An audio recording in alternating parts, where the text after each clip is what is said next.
Committee. I am the Democratic Services Officer for this meeting and I'm assisted by my colleague Jay Bell, who is the host of the virtual meeting. We will proceed to introductions and housekeeping in a moment, but just a couple of points to note. This meeting is a public meeting and in alignment with the new regulations which permit meetings to be held by remote means, will be live streamed for the public to view. To make the meeting run as smooth as possible, can I please ask that participants in the virtual meeting room to leave your microphone on mute when you are not speaking. When you want to speak, please raise your hand to the camera, only unmute when the chair indicates that you can speak. If at any time any member loses the ability to hear or be heard, they must alert the chair or host as soon as possible. You may see members looking to the left and right of their screens. This is because they may be looking at an additional screen or device containing agenda papers and not because they are distracted. Thank you. I'll now hand back to the chair. Thank you for that, Jenny. Just in terms of welcome, thank you everyone for joining, and particularly those of you at home. To quote the Washington Post, democracy dies in darkness, and I'm happy that you're the light shining on us to make sure that we're acting as we should. Might feel a bit over the top, but having seen what we did in Washington yesterday, who knows, I just thought it made sense to make some reference. I can't give you directions to your loos because you're all at home and I don't know how to get from where you are to your own bathrooms. So hopefully you know that and how to get out of your house safely if it catches on fire. Hopefully it doesn't. There won't be a drill sent from us on it. Apologies for absence. I've had apologies from Councillor Rivers and Councillor Agencio will be a sub in her place. Were there any other apologies I've not received? No, Chair. Okay. Right, so there's no items for exclusion of the press and public. So do any members have a declaration of interest that they need to make us aware of? No? Okay, so if we go on to the minutes of the last meeting, can we first of all agree that they're an accurate record? I'll take, I'll be like the Lord Mayor, and if you don't say anything against it, I'll assume that you're agreeing with me. Were there any matters of arising that anyone wants to raise from those minutes? I think we're fairly straightforward with them. Okay. Right, public questions and petitions. I've not been sent any, so I'm just going to look at Jenny and she's shaking her head that she doesn't have any either. So if we move on then to the housing repairs service, obviously we've got Councillor Paul Wood, who's always here. He's our regular guest, as we are pretty much the committee for scrutinising Paul Wood and his officers. And then we have Nathan Rogers, Mark Threef and David Marsden as well. So I'll hand over to you four and present as you wish to, as works best for you. Thank you. Is it okay if I start? So thanks for the introduction. So my name's Nathan Rogers, the Interim Director of Repairs, Transport and Facilities Management, and thanks for the invite and opportunity to come and talk to you today about the repairs service and the impact that the pandemic has had and is having. You've done the introductions for Mark Threef and David Marsden, who are the senior managers of the repairs service. And I've asked them to come along today as they have led the service through the pandemic. And I thought it was really important from you to hear from them about their experience of the past 9 months, and also a bit about what the potential challenges may be and lay ahead of us. So the repairs and maintenance service has played a crucial role in providing support to our tenants and vulnerable people in the city. And I know that at times there's been huge pressure placed upon the service, like many other parts of the council and commercial businesses so within our city. But despite the pressure, the team has delivered our critical activities exceptionally well. Lots of the staff have gone the extra mile. And they've worked long hours in reacting and reorganising in response to changes in national guidelines to deliver our services safely. We've also supported other areas of the council and partner organisations, and a couple of examples of this would be social essential PPE and delivering that, undertaking deliveries to driving school buses, and also to allow vulnerable and young people to access education. So we're immensely proud of what the team's achieved so far, but we also recognise that we've still got a lot of work to do to modernise the service and get the service where we want it to be. So Mark and David have put the short briefing paper together, which we shared with you, and Mark will take us through the paper, and then hopefully we can answer any questions or concerns that you may have. Thank you. Good evening, everybody. I'm Mark Freeth. I'm the head of service for the repairs and maintenance service. Pleased to see you all. I'm going to run through the briefing paper that was previously circulated, and like Nathan said, happy to take any questions after that that you may have. So the document that I previously shared with you, in summary, the repairs and maintenance service, we employ approximately 640 staff, and we maintain approximately 38,900 council houses. So the pandemic this year has significantly impacted the repair service throughout 2020, and we feel that it's likely to continue to have a significant impact well into next year as well, 2020, well, this year now, 2021. In a number of areas. Prior to the beginning of 2020, we already had quite a demanding workload to get through. That was largely as a result of a backlog of some planned work and some working at heights, largely as a result of the bad storms we'd had the previous winter. So, like I said, we did have some plans to try and get on top of that backlog. We also had plans to diversify into more planned work. We'd already committed to do a couple of £1 million worth of heating replacements with housing investment colleagues, take on more acquisition work, and we'd started some projects in the city centre working with the capital delivery service. So the pandemic did impact some of those work streams and some of that work being delivered to programme. We also planned to implement a new target operating model. This was with the aim of modernising the service for the tenants, but obviously that's had some limited success given the pandemic. We've also seen a big impact on the gas servicing. The pandemic's caused big issues with access for our gas service engineers getting into the properties, and we've also anticipating that there's going to be quite a significant demand on the service as we come out of the pandemic. This is largely because historically, throughout the first and second pandemic, we would have seen in the region of 64,000 non-urgent repairs ordered, and we've only seen 40,000, so that there's a balance out there somewhere in the region of 24,000. And obviously now we've gone into the third lockdown, so that's likely to increase again significantly if it's likely to last.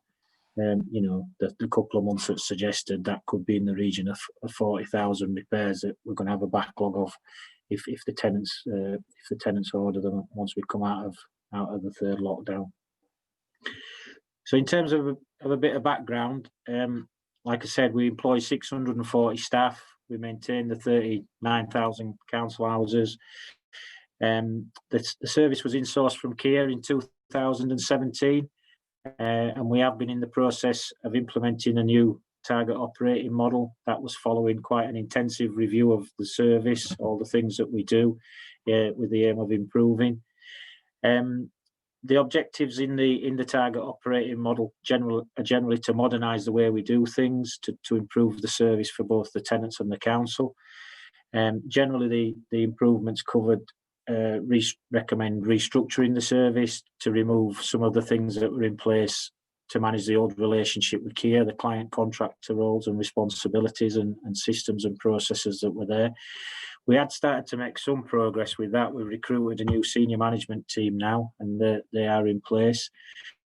There's a big emphasis on shifting the balance of reactive repairs to more planned and cyclical work. and we're on with working with investment colleagues to look at doing that. Again, at the beginning of the year, we did have quite a number of planned jobs, which we need to think about delivering that differently in future.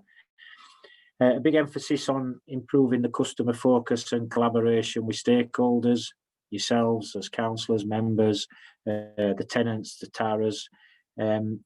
Also working more collaboratively with other council services. More importantly, the contact centre, they have a big stake in this. They're the front end of the repair service. We are looking to, there's some big recommendations in terms of systems, looking at more self-service for tenants, better online offer, improving the script and priority status for vulnerable tenants and supporting them, better diagnostics of repairs, some bells and whistles like text confirmation of appointments, all aimed at improving that front end and that customer focus. We're also looking to, following the review, replace the IT system. The IT system that we have is not really fit for purpose. It lacks a lot of the functionality I just alluded to. So we have actually, prior to Christmas, we did sign up and sign the contracts with a new IT provider, and we are now in the process of implementing a new IT system with the aim of going live in August 2021. We are on with developing a new organisational development strategy, a big focus on empowering our operatives, moving away from this command and control that they were used to when they worked for the contractors. More emphasis on them being empowered to make decisions around should they repair something, should they replace something, but also making it much more than just a repair service. They're the eyes and ears out there, things like safeguarding, supporting vulnerable tenants and encouraging and empowering them to do that. A big piece of work underway to develop our workforce plan. We've got quite an ageing workforce, so to address that and to also reduce the reliance on subcontractors, we're looking at recruiting more apprentices. This year alone, we've committed to take on an extra 45. The pandemic's had a big impact on that. Usually we would have started them in November, but that's been delayed. We are aiming to start them in February and bring them on board. That'll take the numbers up to roughly 95 apprentices we've got within the service, and we're committing to maintain that to 25% of the craft employees that we've got going forward. We want to see big improvements in performance management, reporting and productivity. The systems that we've currently got, like I've said, they're not really fit for purpose, and at times some of the information we get from them is not timely enough, or often it's sometimes not as accurate as we'd like it to be. A big emphasis on improving financial awareness and management, making sure that managers and staff understand that we're no longer a contractor, we're custodians of the budget. We need to make sure we demonstrate value for money, and how that links to performance, productivity and the quality of the work that we do.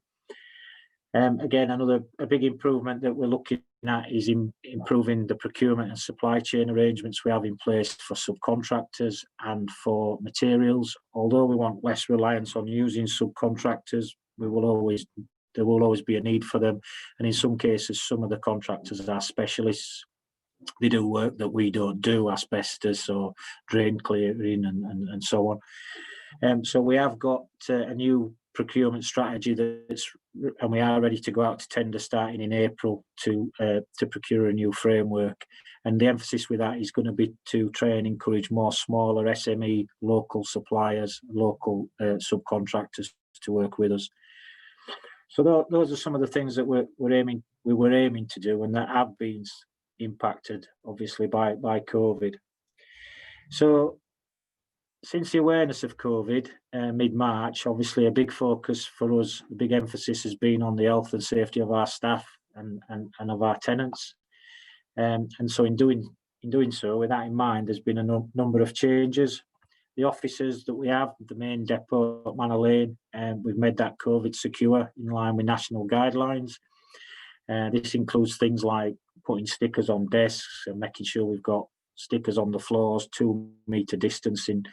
We have also we calculated the capacity of the building in well, the colleagues in FM did that for us, and instead of having the normal numbers of staff in there, we were only permitted to have 90 members of staff at any one time. We've not actually ever got up to that. We've been trying to encourage home working, and it's been around 30 to 40 staff doing critical activities at any one time. There's been a big emphasis on obviously making sure we've got the right PPE and we're wearing that. There's 5 categories that have been identified by IMG, the Council's Incident Management Group, and specifically and more relevant to us, areas 1 and 2 have been in force, but also category 4, which is where we take additional precautions when we're dealing with vulnerable tenants, people who might be shielding, and we have to go into their homes for doing emergency works. We've reviewed all our risk assessments, and they've all been completed for the relevant workplace areas, and also there's been risk assessments done for all our frontline staff to make sure they understand what precautions and procedures they need to follow when they're entering tenants' homes and properties. In terms of the first lockdown, then going into the lockdown, we had 11,000 repair jobs at work in progress. So these are jobs that are with us, that are live, that have been ordered through the contact centre. And this comprised of 8,000 jobs, which is largely, on average, we get 2,000 jobs a week. So a normal sort of churn rate, jobs going through the process, 8,000 are usually at work in progress. Another 3,000, again, of this sort of backlog we did start out with at the beginning of 2020, some bigger planned jobs and some roofing jobs. We had 260 live voids with us, and our gas servicing performance was 89% of properties had a current gas certificate. Throughout the pandemic, we followed and continue to follow the instructions and guidance of the Council's Incident Management Group. That's the group that was set up to manage the incident, the IMG. And therefore, we followed their guidance and operated a reduced level of service, which was to respond to critical activities only, which included emergency repairs, gas servicing and void properties. Obviously, void properties considered essential because there's a lot of people in hostels and hotels, and it's crucial that we provide homes for those people. So throughout the first lockdown, we did deliver the service with a reduced number of staff, and there was approximately 190 members of our staff were either shielding or they were put onto rotas to minimise exposure to the pandemic. Surveys, planned work, routine work, non-urgent works, routine appointments, they weren't carried out. And carrying out the emergencies and urgent repairs only reduced the normal number of repairs ordered with the service from 2,000 to 600 per week. Throughout the first lockdown, we did experience a lot of problems gaining access for carrying out the gas servicing. And this obviously impacted the number of properties with the current gas safety certificate, and therefore a number of properties fell into the legal process. 15th of July, as we came out of the first lockdown, we got the approval to reinstate the service, and following undertaking the relevant risk assessments with our staff, inducting the staff back into work and essential training, we resumed full levels of service. At the end of the first lockdown, we had a work in progress of 9,500 repairs, so that had come down from the 11,000. We had 200 voids, so again we brought that down from the 260, but the performance on gas servicing remained at, well, it reduced to 88%. So in total, the service had been reduced to doing critical activities only for a period of 20 weeks throughout the first lockdown, until we reintroduced the staff to get the service back up and running again. In terms of the second lockdown, going into the second lockdown, again, the work in progress, we had 9,000 repairs. But we did expect between the first and second lockdown that we'd have a significant increase in repairs, obviously because we hadn't been allowing tenants to order routine repairs. That didn't actually materialise like we thought it would. Over and above the average of 2,000, we saw about 2,500 repairs come in, to be honest. So it wasn't the 3,000 plus like we thought it would be, and we feel that tenants still seemed apprehensive about wanting us in their homes because of the COVID. We had 220 live voids with the repair service, and that was largely because we did get a large influx of properties after choice-based lettings was reintroduced. Properties with current gas certificates had slightly increased. We'd gone up to 90%, but again, the period between the first and second lockdown, we put a lot of resources into gas servicing to try and get that performance improved. Throughout the second lockdown, again, we followed the IMG recommendations. So we reverted to critical activities only, emergency repairs, urgent repairs, gas servicing, working in void properties. However, due to the timing of the year, the seasonal change, the seasonal impact, we also classified working at heights such as roof work, damp work, water escapes were all classed as emergency work. So throughout the second lockdown, we did see an increase in the number of emergency repairs that we responded to. Throughout the second lockdown, we didn't have as many staff at home, shielding or lockdown on rotas as we did the first time.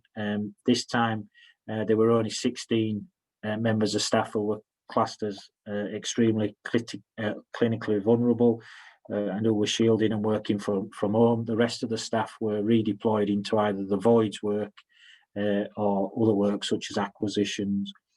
Surveys, planned work, routine repairs, again, these weren't carried out.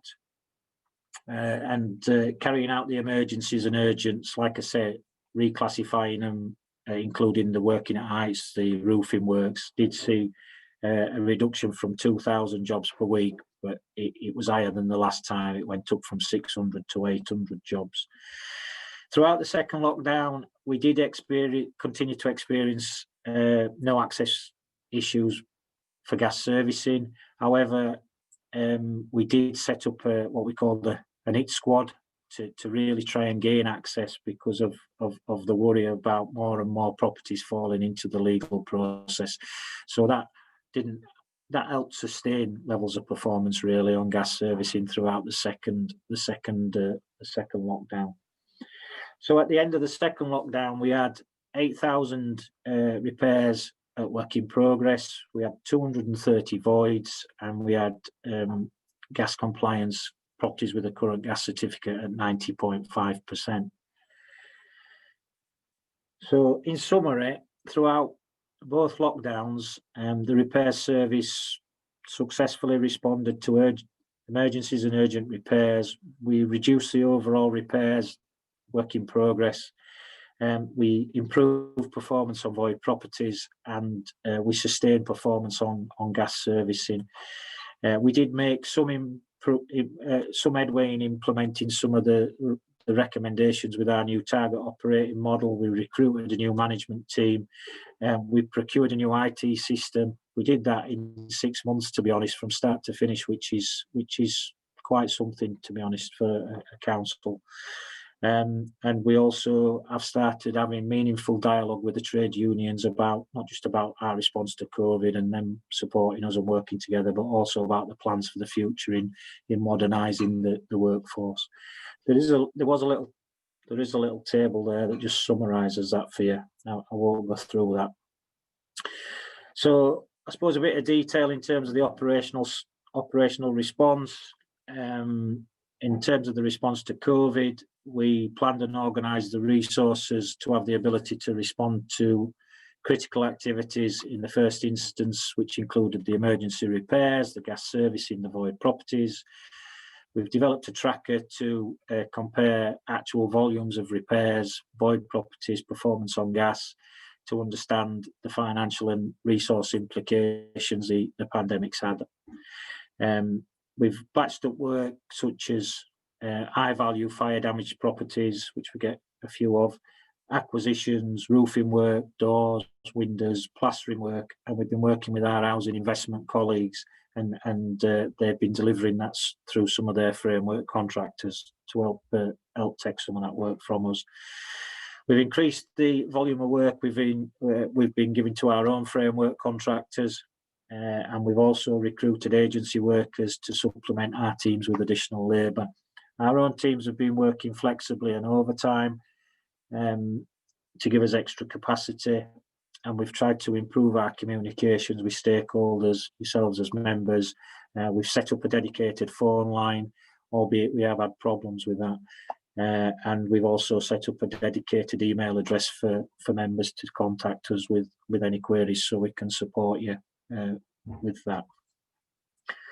The general impact, historically, the repairs and maintenance service, in terms of repairs, we do 2,000 a week, 104,000 a year. Prior to the first lockdown, like we say, we had 11,000 at work in progress. We did have 3,000 backlog that we were aiming to get on top of planned work, roofing work. The COVID scuppered us plans with that. Throughout the first and the second lockdown, we'd usually historically see about 64,000 repairs ordered. We've seen 40,000. So again, out there, the potentially 24,000 repairs that might be ordered at some point in the future. So the combination of the work in progress prior to lockdown, the challenges with no access on gas servicing, the challenge for the repairs, both big challenges for the repairs in terms of budget and resources to achieve and get back to some normal levels of performance within a reasonable timescale. We are currently working on the detail of that, doing some scenario planning around what this means if we do get a tsunami of repairs coming in post lockdown. What will that mean in terms of resources, timescales, budget? But obviously, just after I'd finished writing this, 4th of January, there was the announcement that we were going into the third lockdown.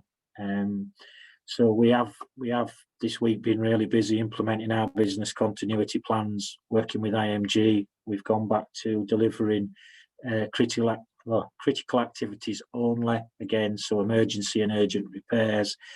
Again, reclassifying that though and including roof works, damp, water ingress, given the time of year, gas servicing and repairs, and also void work. We're also bolstering our resources on the out of hours teams, given the time of year that obviously the severe cold weather that we're having as well. And so all that needs to be added into our thinking around, the demand on the service, the pressure on the service, and the budgets and the resources as we come out of the third lockdown. Thank you very much. I hope that made sense. I'm quite happy to take any questions, and I'm sure David will be happy to support me as well.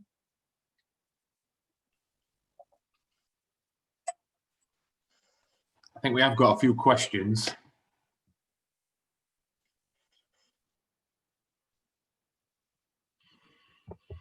Are they on the chat? Yeah. I think Ben might be having issues with his IT. I was going to say there are a few popped up on the chat. Can you see them in the order that they are, David? Yes, I'll give a shout out. So I'm back. Can you hear me? Yes. Oh, yeah. Ben's back. Sorry, can you hear me now? Am I back? Yeah. So Hello. sorry. Hello. yeah. So we'll obviously You keep going in and out, Ben. Shall we just kick off with questions, and if he gets back in, he gets back in. So the first person to throw their hand in the air was Councillor Andrew Sangar. You're on mute Andrew, as well, Andrew. You're on mute. Thank you very much. Happy New Year to everybody. I mean, many thanks. Thanks for the report, and clearly this was an essential service that the council was delivering to our tenants. And as you say, some of our employees are vulnerable, and many of our tenants are vulnerable and shielding. So it is a very important service. So appreciate all the work you've been doing. I mean, I think my first question is really sort of why we only had a couple of days to read this report, and why is it so thin? Because I mean, I would have thought, you give monthly reports to Council Wood, and you'd be able to sort of pull those figures together in a more detailed report. So I'm just surprised how sort of operational and thin this report is, rather than talking about targets and what are the targets and what are the sort of customer satisfaction figures throughout the year. I think we all accept it's been a strange year, and some of the things you were hoping to do in terms of organisation and looking to the future haven't been possible. But still surprised that A, we only had a couple of days to read this report, and B, that it's quite a short report. Can I answer that one? Happy New Year, Andrew. Happy New Year, Paul. We got notification of attending this scrutiny board on Monday morning. And that's why the report is as it is. I think they've done a pretty good job getting together in a day what they've got together for us. If we'd have had a longer period to know the lead-in, we knew they were coming back this year, but we didn't know this was the agenda item till Monday morning this week. Just to add to that as well, the briefing was what was the impact of COVID, which is why we've tried to emphasise on the numbers, that the impact on numbers and volumes that it's had to the service. There was no other briefing around that, but obviously we would be willing to do that if that was requested. I mean, just to come back. I mean, clearly when we were at the last committee meeting, we knew this was coming on the agenda, and we all knew before we broke up for Christmas that this was coming on the agenda, and that first Thursday we would have housing repairs. So we as members knew it. Therefore, the rest of the system must have known it. So I don't understand Councillor Wood's answer, because we as members of the scrutiny committee knew it was coming. Andrew, I got the information on 23rd of December. Right. Can I possibly maybe help with this? Not that I want to contradict Councillor Wood, but hopefully the officers that wrote the report will back me up on the fact that they were contacted about it before Christmas.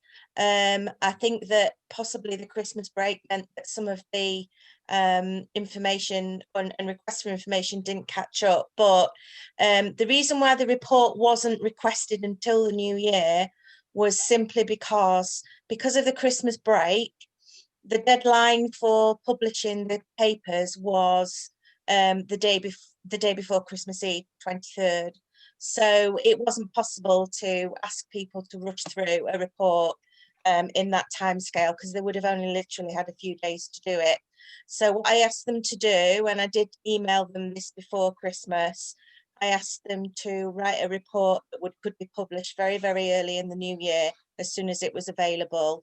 And they have followed the brief that I gave them, which was to focus on the impact of COVID, and also the guidance that I would always give officers when they're writing reports for this committee or any scrutiny committee, which is to stick to a few pages of key information and then allow them greater detail to come out in the discussion. So they have stuck very, very clearly to the brief that I gave them.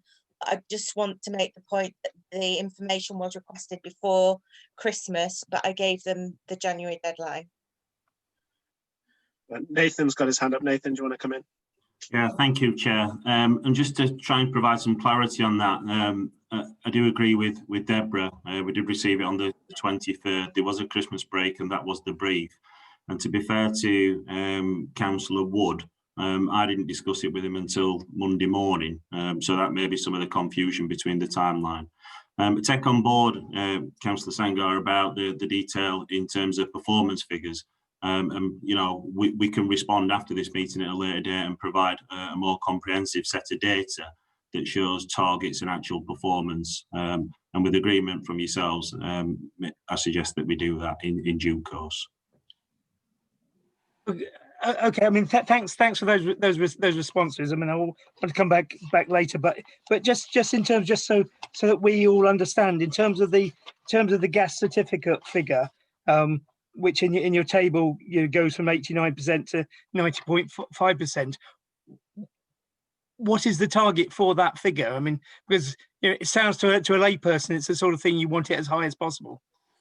Given that it's compliant, we obviously want that 100% because it relates to the safety of properties.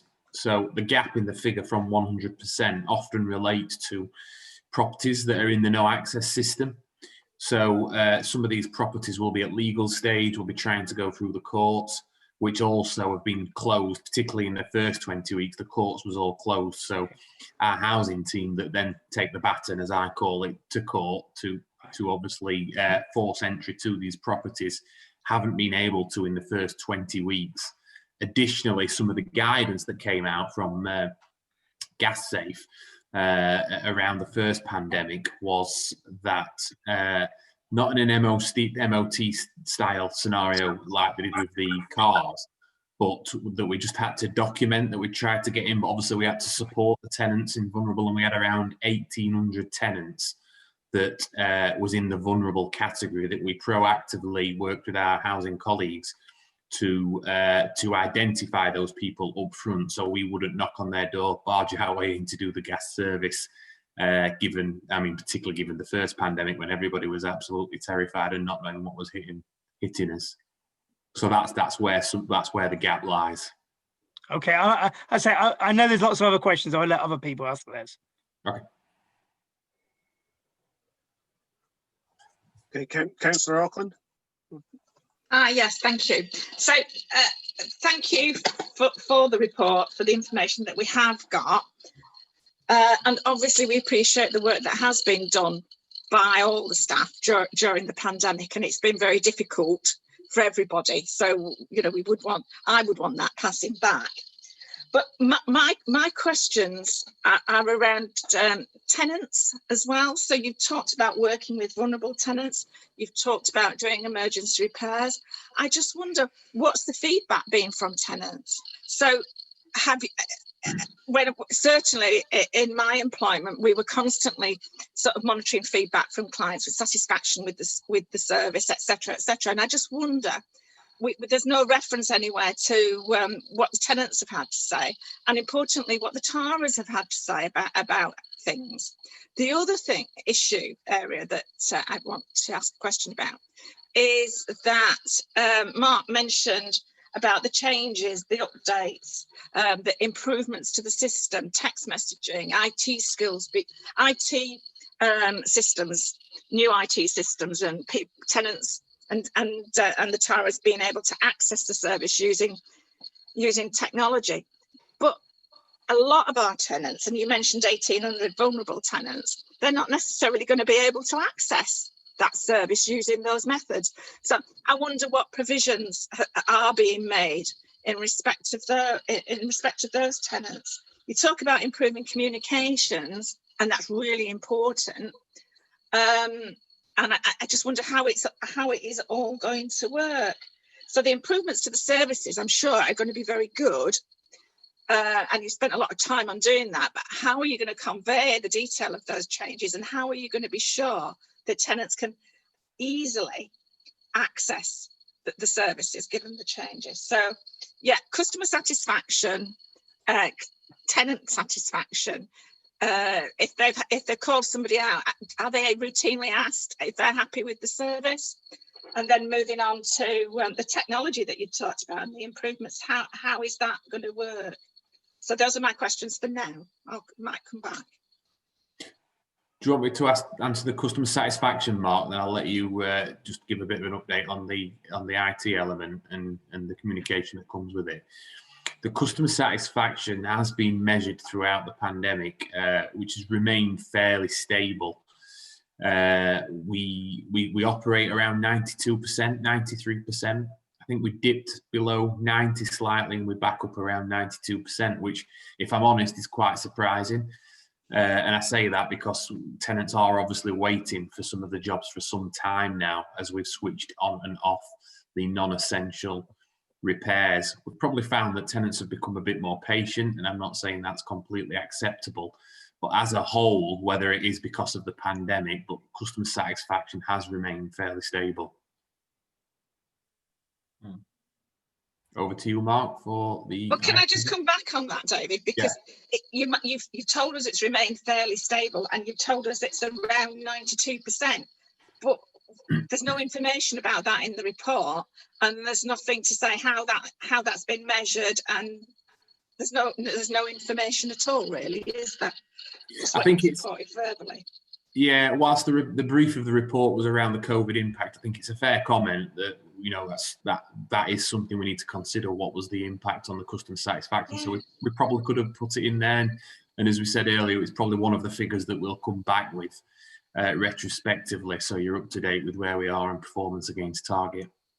Yeah, well, If I thank you can for that. just come back to Sue on that as well, because we did reconvene the HANAP meetings some months ago, Sue, where all the TARAs go, and either me or my advisor attends each of those meetings. We take reports back on the repair service from them meetings.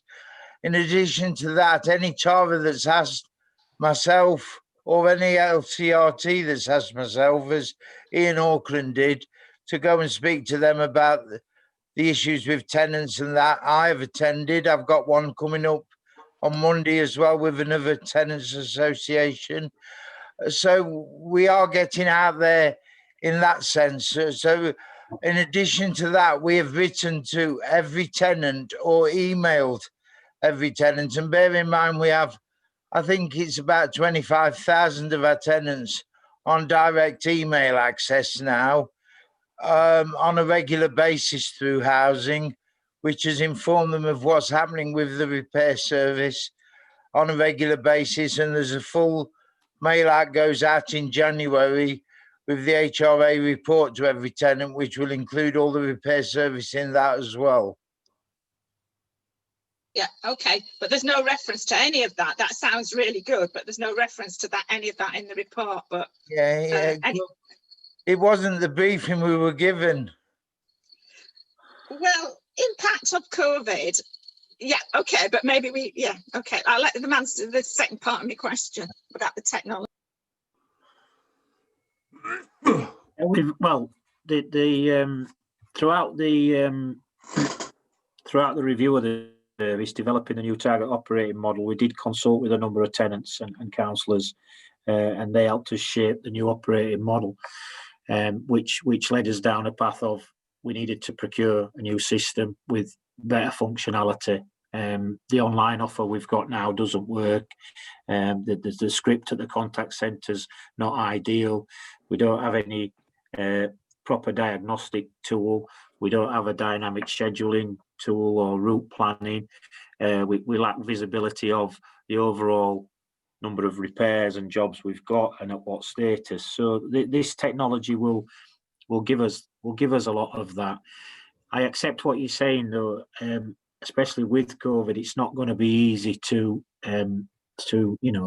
implement that and consult with tenants. So in the first instance, what we're doing is focusing on the operational benefits and rolling it out across the service, so we can at least get a lot of the basic stuff correct. Whilst we're doing that, we're also then linking into the council's overall customer services strategy that's looking to improve overall as a council how tenants and customers can access the council, whether that be through the contact centre via phone, through the channel shift, through online facilities and so on. So rather than do that in isolation, we'll be looking to tap into that and do that as part of a council-wide strategy. And again, we are now, if I'm quite honest, we do need to tap into, and in some cases create better forums for engaging with tenants, get some of a lot of the taras that were set up have been possibly diluted or come to an end, and there are different forums now, and we as a service need to understand that, and we need to tap into that and make sure we involve tenants in this change process. We have recently appointed a performance manager, a lady called Janet Glass, who's got quite a lot of expertise in this area, and she's already developing a framework around and giving some thought to how we can do that.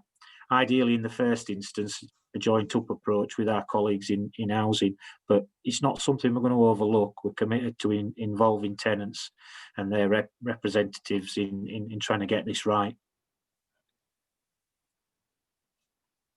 Thank you very much. Nathan, you've got your hand up. Do you want to jump in? Just a really minor point to add to that. The avenues for the call centre will still be there. It's not 100% channel shift to online reporting.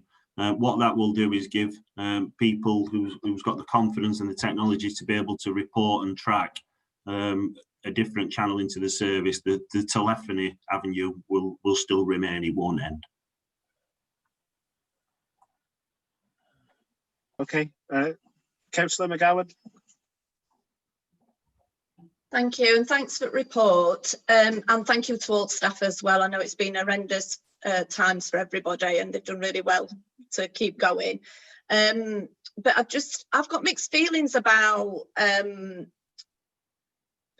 repairs service, just from the point of view of, I'm really pleased that you're improving the script, because I've got, on one hand, I've had a resident contact me saying, she was 77 years old, she'd got COPD, her eating wasn't working, and when she phoned up to report it, because her son had brought her a heater up, but it was only a very small thing that was more about giving her some light and some feeling of heat than it did any good, which then worries me anyway about, has it been tested, and what's the quality of that heater that is put in there.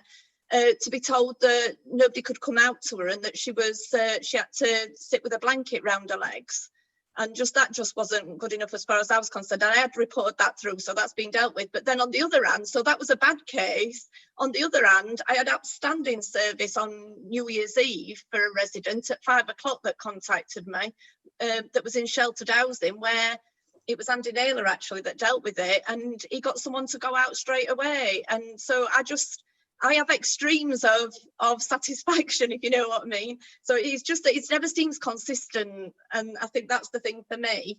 But one of the questions is about the apprentices and how we recruited these apprentices, because I know in the past they've been NEETs, or we have done, not in education, employment or training. And I just wondered, 45's a lot, and I presume they're in all different fields, and have we got any management as well coming through? So that was one question. Another one is about the gas checks. Are these yearly checks, or do we have to go round every year and check everybody's property? So that, I see you nodding, David, so thanks for that. So it's a rolling programme, and haven't we got a duty of care? So it amazes me that we have to go to court to get into somebody's property, because we all see on news, I'm going to say regular, but it's not always that regular, about properties that have gas explosions and the things. And to me, we've got a duty of care, and I just feel like we should be able to enforce that more than having to go to court. But anyway, I don't know what the legal thing is around that. And my final one is just a bit back going what Andrew and Sue had said about data, was just how do we compare with other cities of our size and repair service and properties? And I just wondered how we've done compared with them. We had some information at full council yesterday about number of days it takes, etc. And I just don't know how we compare with other cities. So that's some information around that when you come back with a paper would be really helpful. Thank you. Can I come in first and deal with the first point Cameron made about the 70-year-old lady? What we have to realise, and we often forget, is there's two sides to the repair service. There's the side with Nathan and Mark and David with the operatives that go out and do the job. And then there's the contact centre, which is under a completely different cabinet member to myself that deals with the calls coming in. And due to that complaint you brought, Karen, about that, I used that as a test case to call a meeting, I think it's on Monday, of all the senior managers of the contact centre, because over half the problems we get attributed to the repair service operatives come from the failure to handle calls that come incorrectly to the contact centre.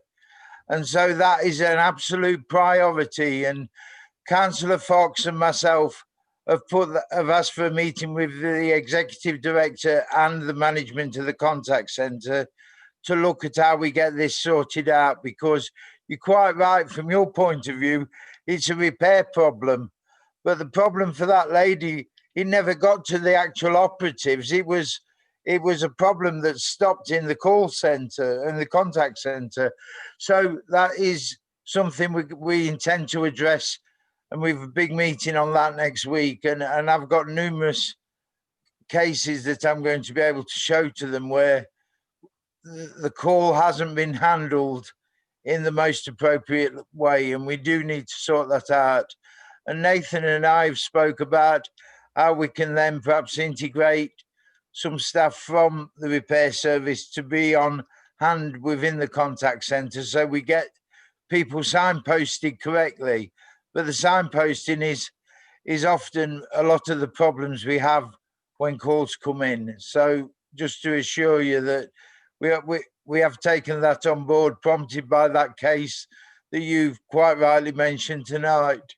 Thanks, Paul. Appreciate that. Yeah. Mark, do you want to take the apprentice question? Yeah. Yeah, the apprentices, the colleagues in lifelong learning supporters, we recruit in the apprentices, and they usually go through a traineeship first, and then they're assessed throughout that traineeship in terms of suitability then to go on to a full apprenticeship. Given the COVID, we're getting to the stage where we were going to start them this next week on the traineeship and then set them on the full apprenticeship in February, but it's highly likely we won't do that. We'll probably end up just recruiting them into the apprenticeship because of the impact of COVID. In terms of NEETs, I'm not so sure about that. I do know we do have a focus on care leavers, and there's, I think, at least 4 care leavers this time. And we do obviously focus on BME and the diversity of the apprentices. So there are a number of BME apprentices and female apprentices. I'll have to get you the exact details and forward that on. We do have a number of staff-based apprenticeships, so there's some coordinators in there, and that's often a route into management. So yeah, that is really the position on the apprentices, if that helps. In terms of gas servicing, a lot of you are right, we do have a responsibility. It's a legal process, it's legislation. I think we are looking at what is best practice out there. Do we attempt enough times to gain access? Are we creative enough in publicising the risks around gas servicing and the risks of not having it done? This hit squad notion. Some councils cap off meters after they've done checks around vulnerability. That often improves access. Some councils move to the EPA process, which allows you forced entry. And again, I think these are all things that we're considering and need to bring back to yourselves, to members, to Councillor Wood, to consider as to whether that would be an option for us to try and improve gas servicing. I do know from experience of shadowing the gas engineers that often a big challenge is fuel poverty. A lot of these tenants don't have any credit on the meters, so they won't let us in because of that very reason.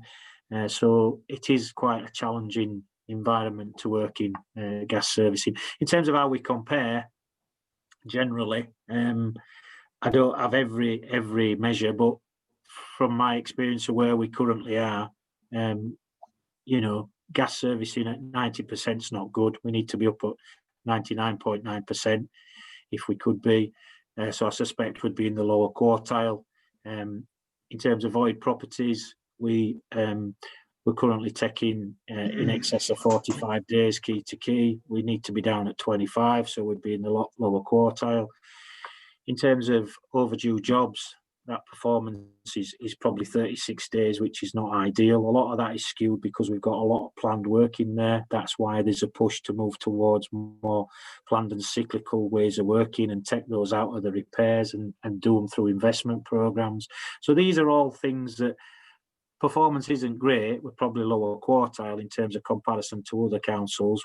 We're joining these benchmarking clubs to be able to compare, and a lot of our plans are built around improving performance in these areas, a lot of which is linked to, again, the IT system and some of the other things I mentioned in terms of that new target operating model. I also think one of the things we need to just mention at this stage, Mark, is getting our hands on the stock and things that we need to do some of the repairs, because supply chain deliveries to the repair service has been quite horrendous from what I understand in certain areas. So in some cases it's that we haven't been able to get the necessary equipment or supplies to get some of these repairs done. That's true. We have had problems with supply chains around kitchens, fire doors, external doors and windows. There's also a worry that some of that's not because just of COVID. There was worries around Brexit. There's also worries about future supply chains in terms of impact of COVID. That could bring inflation on both materials and labour, which is going to be a real challenge coming out of COVID. You know, if we're going to have 36,000 potential repairs that are going to come through, as well as the normal workload, are we going to be able to get the materials? Are we going to be able to get the additional labour? Are we going to be able to retain our own labour? These are all big risks for us to think about, which we obviously sat down thinking about that and working through some of those risks.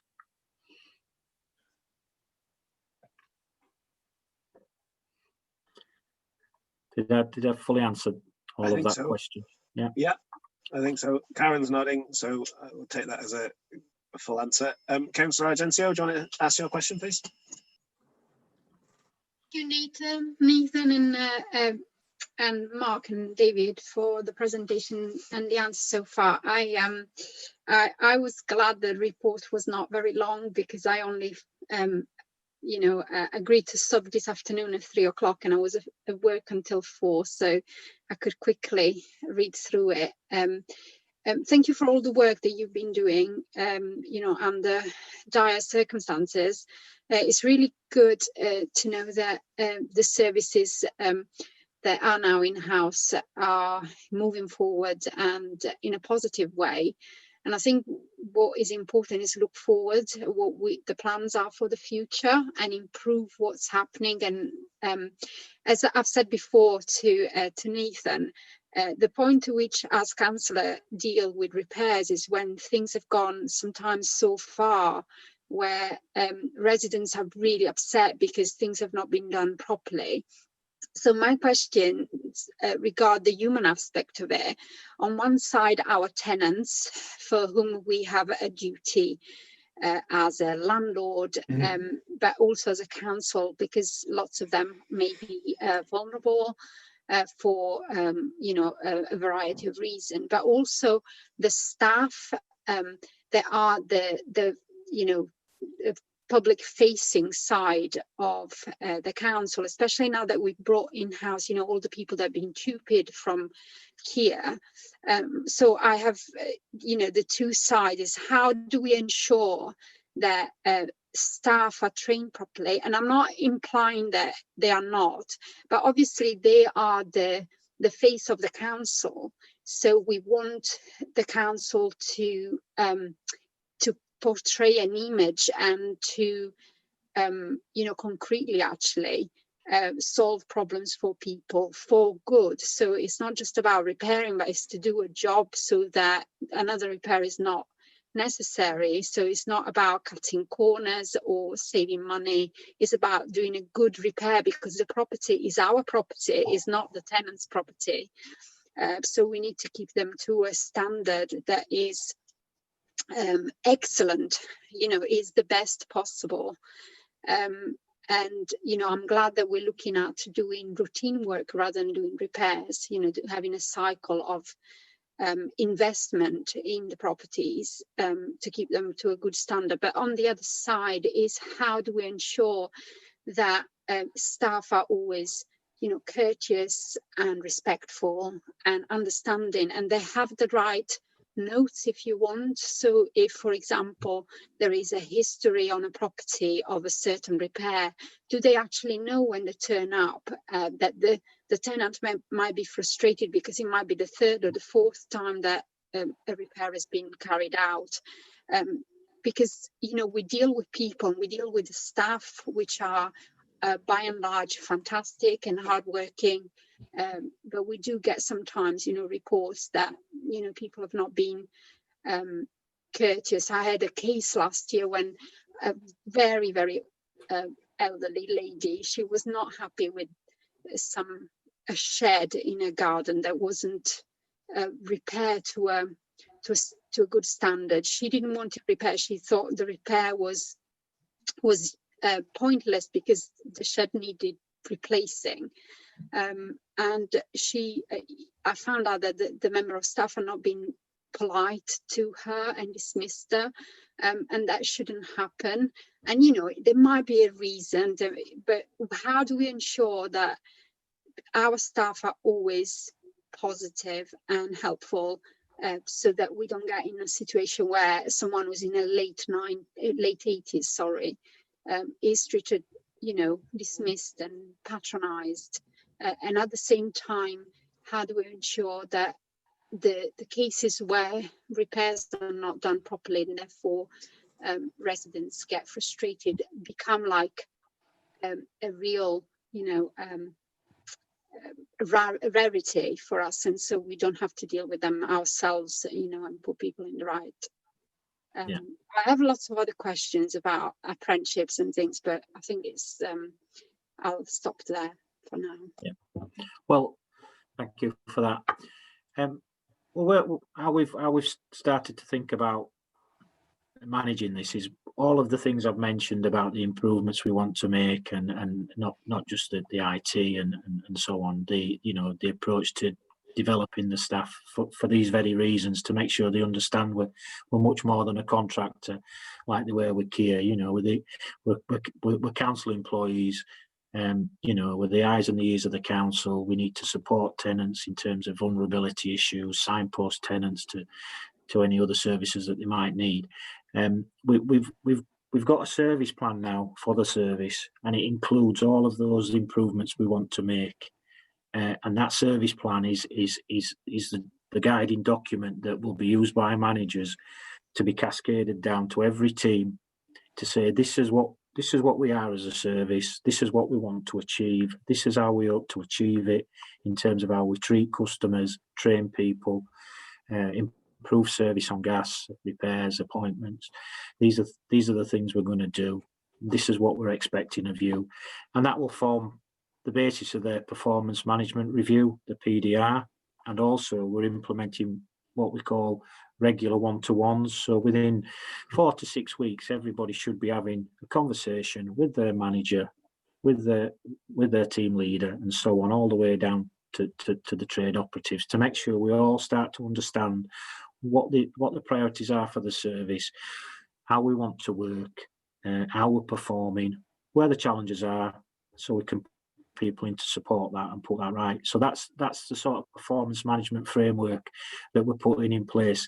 And in terms of individual complaints that we do receive, we are now tracking those, and we have a customer services team, and they are investigating those complaints. And I'm quite clear, I want every complaint investigated right down to the operative, so that we can understand what went on and that we can learn from that.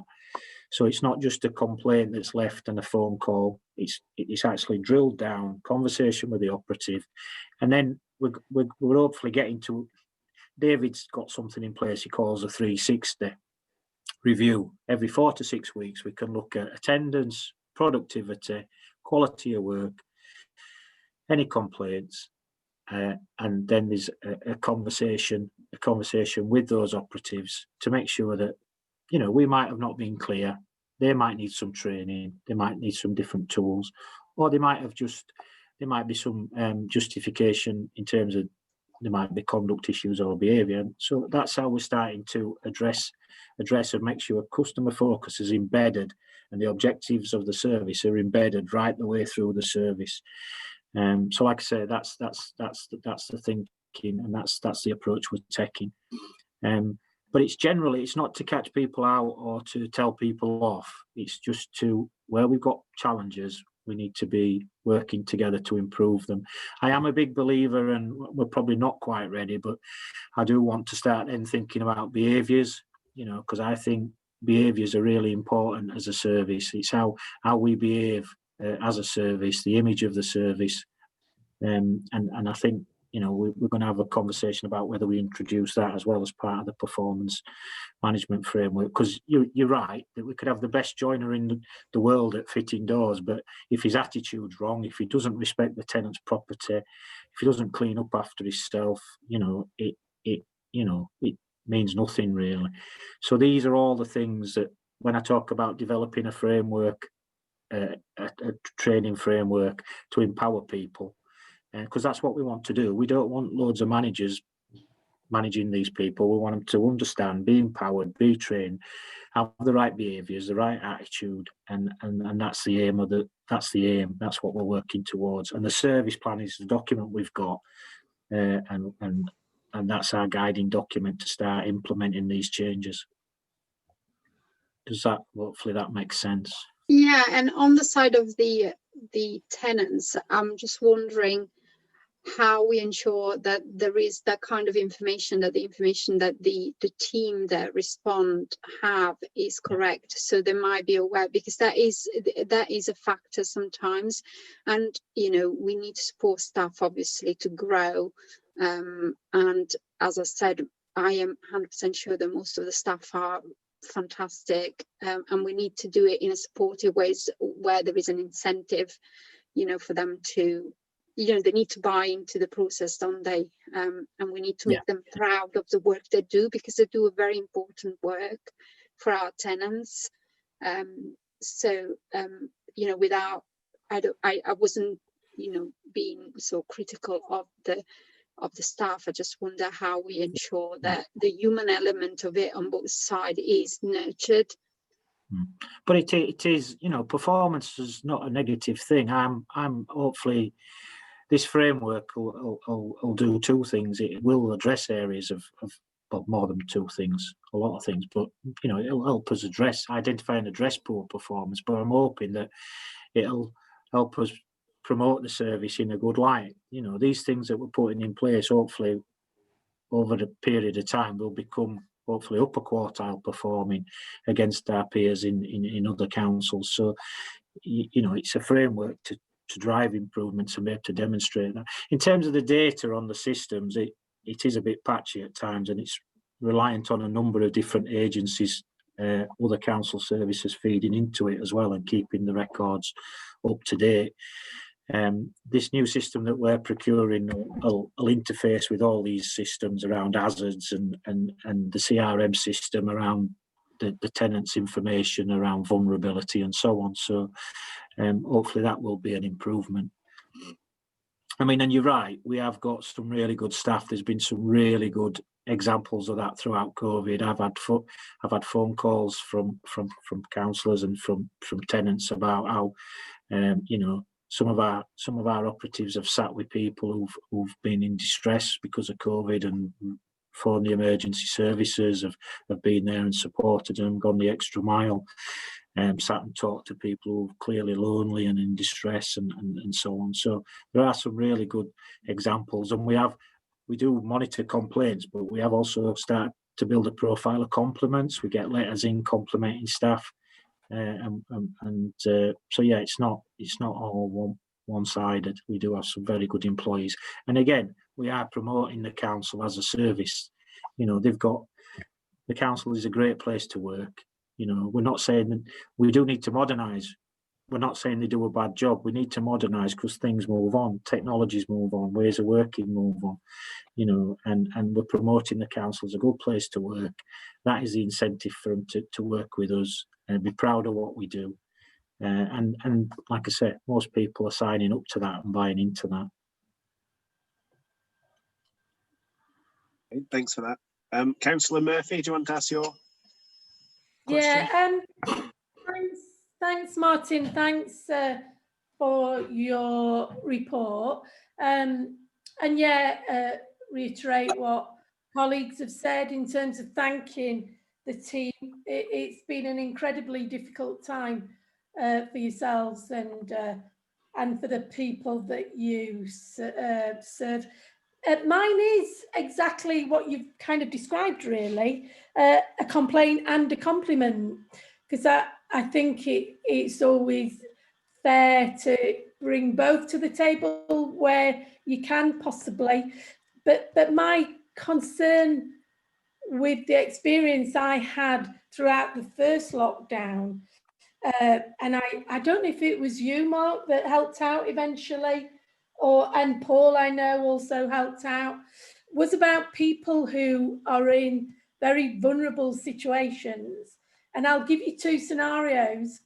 The first one was a grandma fleeing her tenancy because she was told she had to move for her own safety with her granddaughter, because her current place of living was under attack. Obviously, I can't share any more details than that. Went to the new property that she found out on the day of moving in had previously been broken into. So it had been burgled and the front bay window had been jemmied open, and the flashing had been taken off the top of the bay window that was about 4 foot off the ground, from the ground to the top of the bay window, and the back door.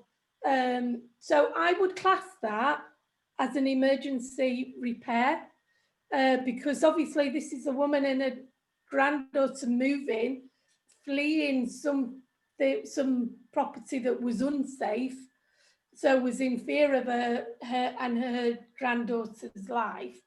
To then come up against so many hurdles to get these windows, doors, flashing put back on the top of the bay window, it almost felt like she was on trial. She had to kind of prove that her and her granddaughter was a child in need, that she was under social services. I had to vouch for her on several occasions and ring on her behalf because she didn't have any credit on her phone. There was a variety of issues within this case, and I think eventually I talked to Paul about it, and he got involved and got somebody else involved, and it got resolved. But it just seems so painful for somebody who was under our social services care, but also was a vulnerable family and under safeguarding. And the housing officers didn't really fully grasp and understand that in the emergency repairs team, and kept almost throwing another, yeah, but we can't do it because that bay window's too high. We can't do it unless you've got a police reference number, which we did have all of that. But it just seemed like one hurdle after the other. And for somebody having gone through what she'd already gone through and then having to move, which she didn't really want to do, but having to move into another area to then be faced with this was quite taxing, as I'm sure you can imagine. And my skills are social work. I'm a social work consultant, so I knew the right people to contact and kind of get some support and all the rest of it. But not all counsellors know how to respond in that way. And yet, on the other hand, later down when the second lockdown came in, I had a similar case with a young woman fleeing domestic violence, and our guys were absolutely brilliant. And like you say, supported her every step of the way, helped move her, supported her, chatted to her, gave her all the advice and information that she might possibly need, helped secure the property, etc., etc. So, you know, a compliment to at the end, but definitely a complaint at the start of my experience with two very, very vulnerable people on who came to my surgery to talk to me about the issues that they were having to put up with. And I think when you started telling us about the new rollout of the new plans and development, you mentioned safeguarding, and I wonder if you could just expand a bit on how you're going to improve on those areas, because it's vital. We do have a duty and responsibility of care to our tenants, and I think that's a really important issue that the staff need some training in, and how you know, to get people the appropriate support. So yeah, thanks, Mark. Bit of a kind of double-edged sword, but one that I thought needed sharing really with yourselves. Yeah, no, it's thank you for that.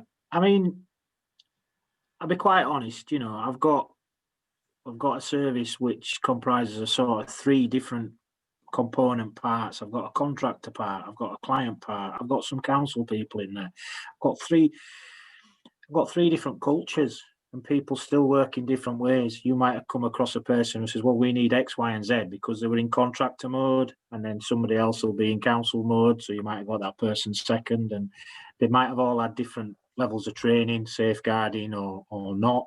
And part of this improvement isn't just about, like I say, new bells and whistles with IT. It's some of that cultural journey. You know, this is what the new service needs to look like. These are the people we want in the service, and this is how we want them to manage and work. And these are the sorts of things that these are the sorts of approaches we need them to take. And that is part of the plan. And the starting point with some of that is the new management team that we've got in place. Some of the frustrations I've got is that the COVID stopped me in my tracks, getting it down then to the next level, and then the team leader level. And those people are crucial in terms of driving the culture, driving the behaviours. We are supporting that as well with the training. We have a plan to not just safeguarding. There's all the GDPR. There's all lots of other training that we're tapping into through the council's learning and development hub, and all that is part of the grand plan. But again, the COVID, don't want to labour the COVID too much, but again, that has sort of put some sort of spanners in the works. So I suppose what I'm trying to say is, I recognise that on a different day you might get a different response. We're working towards every day getting the same response, and that's part of our plans. Can I just come in there, Mark? Because one of the issues that was highlighted was like there was no real sort of strategy or demarcation for what was classed as an emergency.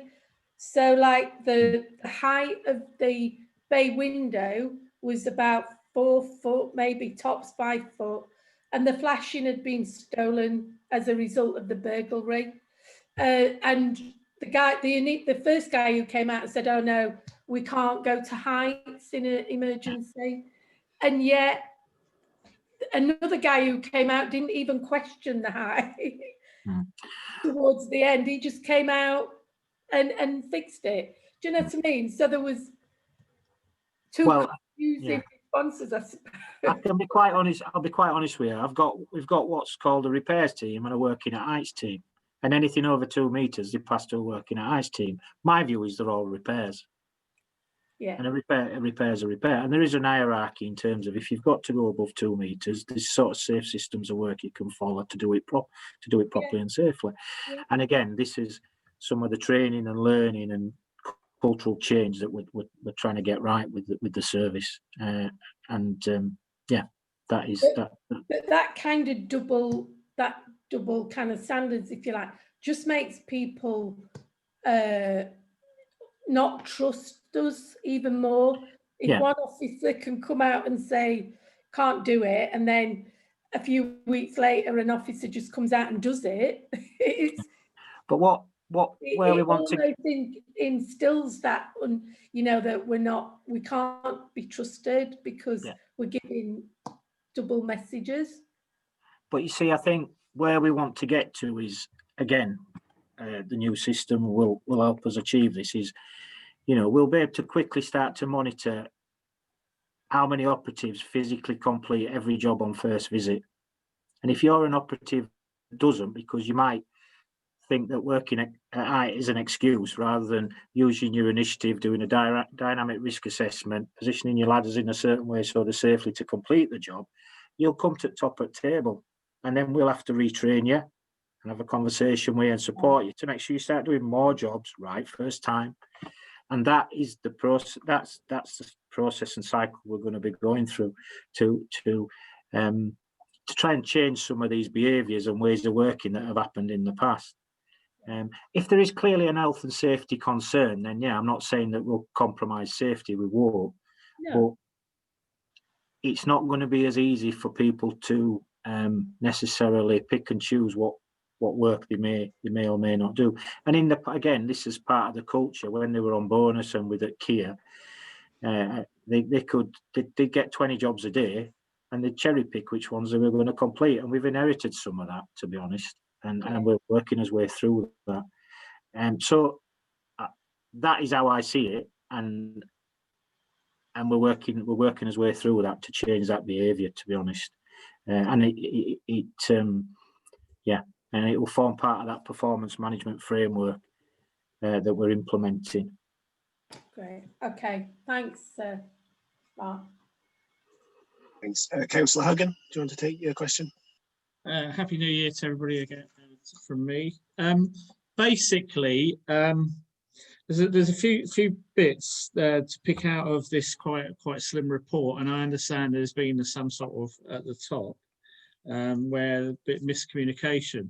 When you say that there's a potential shortfall of 24,000 repairs that would be logged at the same period as would normally be reported, are we not sure that a lot of those repairs haven't been done by people living in the properties themselves, because a lot of people being locked down? And have we done any sort of work to find out if those repairs have been done on that? Because that just to me seems to be a bit, you know, there's a huge gap there, and you'd thought a lot of people sitting at home, if they had a repair to do, would have reported it, because they've got, you know, sitting in your own home and there's a repair that's needed. It's not, you know, I know what I'm like, is if I have to report something, it sometimes takes me days and weeks. Whereas during lockdown, when something doesn't happen, the mind is more concentrated. So I just wonder whether you've done any work on that. Then also you've mentioned the improvements to the new IT system that you're invested in. What does it do that what you currently can't do, what doesn't do, which helps improve your service? Because obviously that's what we want to be able to see, is that you're investing in an IT system, but it actually materially will help your service. The other thing that's slightly, there was a sort of mismatch talking about 25% of your staff being apprenticeships. Was something you were talking about. Well, you talk about 640 staff, so my, you know, calculation is that 160 apprenticeships should be in operation, or are you talking about that as a cumulative thing that happens over time that you'll have, or is it 25% on a regular basis will be apprenticeships for the foreseeable future while you refresh the workforce? Because obviously you're talking about retirements and the age structure of the people that are working for the city on housing repairs. And the other thing I'd like to ask is, because you're talking about which you have touched on, and it seems to, and I think I've nearly got the answer of what that I was looking for, was on your staff and your staff audit, so that you're filling in the skills gaps you potentially have, and how with that would you have in terms of do you have annual appraisals of the staff as well? Do you pull them in to find out why they are, some of the staff potentially aren't working as well, some picking the brains of some that are doing some really good work, because that's the other side of the coin, is that some of the staff are actually innovating for the city and making repair and doing a good job that people are liking it. How are you doing that? So I think that's enough for now. Do you want me to answer the first question, Mark? Yeah, please do. Just on the estimated 24,000, Tim, we basically, that's a calculation. So we took a snapshot in time.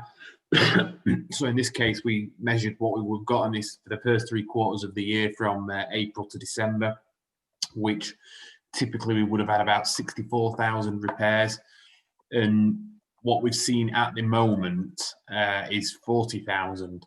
So we know we're about 24,000 short. In answer to find out, you've hit the nail on the head, is what we've said all along. We know a bit of do-it-yourself stuff's gone off out there throughout lockdown, as people have been twiddling their thumbs and looking at the wall. So we may only see 22,000 of those come in, because some have been tackled, some was not really genuine repairs, which we naturally get, and the rest may be out there due to come in. In answer to your question of what are we doing to find out whether that work has been done, we don't know what that work is without ringing around every property.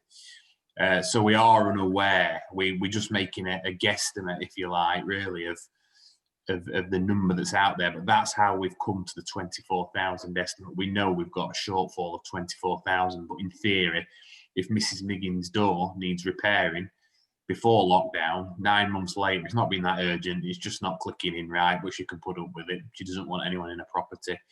That repair still exists, we believe, out there. So it's the do-it-yourself stuff, really, that might actually cause more repairs, which is a little bit of a risk in itself. But that's how we've come to the 24,000, and we don't know what the 24,000 are at this time, obviously. Okay. Does that answer your question? Yeah, it does. I mean, it's just one of those things, whether you're doing a sort of, that's because my other concern to go with that is that some of the DIY repairs may actually cause more substantial repairs later, but then there may be other things that have happened which may have saved the council a job or two without, a certain level. We're hoping for the latter. Okay, thank you. System differences, do you want to pick that up, Mark? There's lots of benefits to the new system. But I suppose one of the examples I can give you, if you were in the contact centre now to order a repair, the contact centre operative will manually diagnose that against a script, and then they will appoint that in a system called Homes. Then Homes basically comes across to a system that we've got called CallSys, and there's a time lag there, an interface issue. Comes across to a system called CallSys. We have staff then sit there, and they have to take the repair out of CallSys and put it to the mobile system, to an operative. So there's a couple of people and systems involved in that process there. Under the new system, if you ring the call centre, they will have real-time availability in terms of appointments for joiners, plumbers. If you want a joinery repair, we can offer you a slot, an appointment. You'll say yes, we'll fix that slot. It'll automatically go straight to the operative's PDA at the time of the appointment. You'll get the text confirmation and all that goes with that. But what it will do, it will automatically, that appointment will be shuffled and constantly shuffled to get the optimum time slot and response to that time slot. It'll look for the operative in the area at the time, and make sure and devise a route plan to get him there in the most efficient time to get to that appointment. So it minimises human intervention, basically. Is one example. We will then have real-time information in terms of whether the appointment was made and kept. Was it complete right first time? The materials that we used. It will do automatic. It'll allow every van to be a mini warehouse, so we'll be able to track the stock better, auto stock replenishment. It'll produce performance data at a high level, then in cubes per team, individual performance data. So it's much more automated in terms of 80% of the repairs that we get should be basically routine repairs that should just be automated through that process. It'll allow then more time for staff to work on the exceptions if there's vulnerability issues, access issues because of that. So it become a lot more automated, dynamic scheduling, route planning, and we haven't got that function at the minute. It'll be one system. It will interface with other systems in terms of the hazards, the hazard warning database, the CRM system. There's also an online functionality with it. I know we've a lot of work to do in terms of, and it's not for everybody, but tenants will be able to go in and order on repairs online with more confidence and be able to track repairs. We don't have that functionality now. So again, trying to shift some of the traffic through away from the contact centre so that tenants who do phone the contact centre, the call time is reduced and the wait time is reduced. So they are some of the benefits from the new system. What's your rollout time for it? And I mean, is this worked into the service plan that you've been talking about? What's the rollout that you're looking at with that? Mark's frozen. Shall I take over until he comes back? Sorry. Yeah, it's really to do with the rollout, and obviously with any new CRM system that you're looking at. There's going to be all sorts of glitches in the system that need to be ironed out and that sort of thing. So it's really what you're looking at and how that's worked in with the service plan that you've been discussing. Sorry, just to finish off the bit that Mark was saying, if I could describe the new way of working to the old one in a sentence, it would be that it changes from being reactive and faults have already happened to it's proactive and you can see them. So you can see what's coming, you can intervene in terms of rescheduling appointments, making sure, contacts being made and so on. And that one sentence is an enormous impact on this service. So I think that's how I would describe it in one sentence. To answer your question about the IT system, the system that's been procured, Total Mobile, is available in multiple local authorities throughout the country, and they've got dedicated skills, and dedicated people in terms of working with our people on an implementation plan.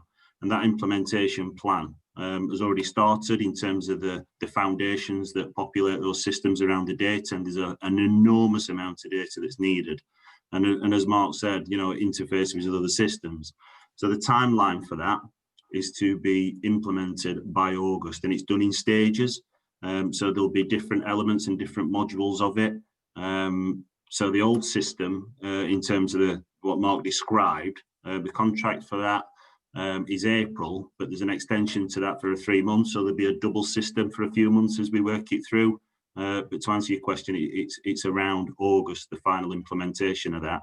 But again, there's some challenges in terms of rolling that out and training and face-to-face contact or remote access and so on and so on. But that's the plan, Councillor Hogan, to answer your question. Sorry, in terms of the last, sorry, just picking up on the last one, around the staff and audits and skills and performance, as you've said, I think Mark's covered a lot of that within his answer that he's talked about today. I think the only thing for me to add to that would be around the staff and empowering them and some of the conditions that they work in and some of the information. I think this picked up in a question earlier on, is giving them access to that information, looking at different hours that they can work, allowing them that flexibility so that if they're on a job at 3:30, you know, and it gets to 4 o'clock, they've got the ability to stay well 6 o'clock and beyond to get that job done and get first time fix and look at the history and all the intelligence that's gone before to enable their thinking and decision making on it. So that's the only thing that I would add to what Mark's already said. Sorry, Mark, I jumped in and because obviously your problems and just answered the rest of that. So if Councillor Hogan thinks, I don't know if there's any gaps in the answers that I gave. No, that's fine. It was just then also the other thing was about the apprenticeships and what is the time, you know, because you said 25% in one breath, and then the numbers you're talking about isn't 25%. How in terms of the continually upskilling of your workforce, how does that play in, and the 25%, where does that come into? I'm back to you, the numbers Mark.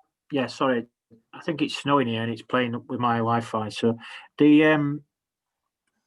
the numbers are based on productive staff, craft operatives, not the overall numbers. The 640 include people, staff positions, stores people, and some of the clean and clear teams we have in voids, so they're not included. We based the apprenticeship number on productive craft employees, and 25% is sort of the top end of what the recommendations are.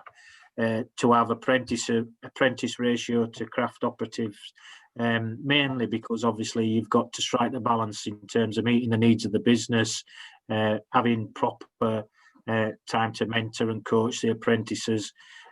So that's why we've arrived at that number. So the 95 is really the 25% of the 320 craft operatives that we've currently got.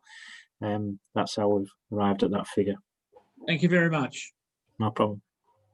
I just want to sort of alert councillors to the time. The other items on the agenda are quite slim, I think, and shouldn't require too much discussion. So I'm happy for things to keep going. But I do have 4 other questions down and want to get you all in.